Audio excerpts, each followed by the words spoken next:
Hello, Sunday ആയതുകൊണ്ട് തന്നെ രാവിലെ തന്നെ അളിയനും കൂടി എത്തിയപ്പോൾ പിന്നെ നമ്മൾ വിചാരിച്ചു എന്തെങ്കിലും ഒരു സ്പെഷ്യൽ ഇന്ന് ലഞ്ചിനാക്കിയാലോ എന്ന് വിചാരിച്ചിട്ട് ഉമ്മച്ചിൻ്റെ പണിയാണ് ഈ ഒരു മഞ്ഞച്ചോറ് ലാസ്റ്റ് സെലക്ട് ചെയ്തത് കേട്ടോ. അങ്ങനെ ഈ മഞ്ഞച്ചോറും നല്ല ചിക്കൻ കറിയും പപ്പടവും ഉപ്പേരിയും വെണ്ടക്ക മുളകിട്ടതും ഒക്കെ കൂട്ടി കഴിക്കുമ്പോൾ നല്ല ടേസ്റ്റ് തന്നെയാണല്ലോ. പ്രത്യേകിച്ച് എല്ലാവരും കൂടി ഒന്നിച്ച് കഴിക്കുമ്പോൾ ആ ഒരു വൈബ് വേറെ തന്നെ. അങ്ങനെ നമ്മുടെ കുട്ടീസിന് പച്ചക്കറി കഴിക്കാൻ ലേശൊരു ബുദ്ധിമുട്ടുള്ള ഐറ്റംസ് ആണ് കേട്ടോ. ഒരാൾക്ക് വേണ്ടാന്ന് പറഞ്ഞാൽ മറ്റാൾക്കും വേണ്ട, അങ്ങനെ രണ്ടുപേർക്കും ഉപ്പേരി വേണ്ട എന്നുള്ള ഒരു ബഹളമാണ് അവിടെ കേൾക്കുന്നത്.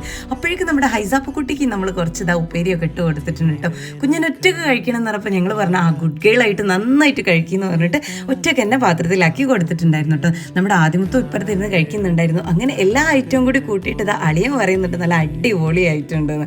അപ്പോൾ നമ്മുടെ ഈ കുട്ടീസിൻ്റെയും അളിയൻ്റെയും ഒക്കെ ഈ ഒരു തിരക്ക് കഴിഞ്ഞിട്ട് വേണം നമ്മുടെ ബാക്കിയുള്ള ലേഡീസിനൊക്കെ ഒന്ന് ഫുഡ് കഴിക്കാൻ വേണ്ടിയിട്ട്. വല്യമ്മച്ചിനോട് ഞങ്ങൾ കഴിച്ചോന്ന് പറഞ്ഞപ്പോൾ വല്യമ്മച്ച പറഞ്ഞത് നിങ്ങളൊക്കെ കുളിച്ച് വന്നിട്ട് നമ്മൾ ഒന്നിച്ചിരുന്ന് കഴിക്കാം. അപ്പോൾ പിന്നെ അങ്ങനെ ആവട്ടെ എന്ന് ഞങ്ങളും കരുതി.